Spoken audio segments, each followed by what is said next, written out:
স্বার্থপর এই দুনিয়া, খোদার কসম কারোর জন্য থামে না, বড় স্বার্থপর। হ্যাঁ, যেদিন বাপের জানাজা পড়ে, যেদিন বাপের লাশ কবরে দাফন করে, সেদিনও বংশধর সন্তান ছেলে মেয়ে ঘন্টাখানিক 2-4 ঘন্টা কাইন্দা কাটটা হইল, রাতের বেলা ঠিকই ভাত খায়। হ্যাঁ, পাশের ঘর থেকে খানা আনে, তারপর ঠিকই খায়। স্বার্থপর দুনিয়া যে থামে না রে ভাই, থামে না দুনিয়া। ওই জন্য আমাদের কারোর জন্য থামবে না।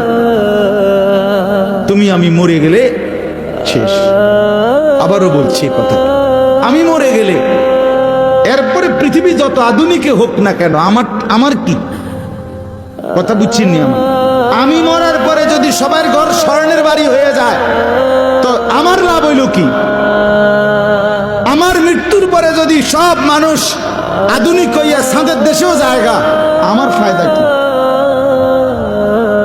আমি তো না, আমি তো মরে গেলাম।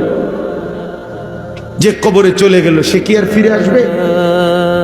আল্লাহ আমাদেরকে বুঝ দান করে।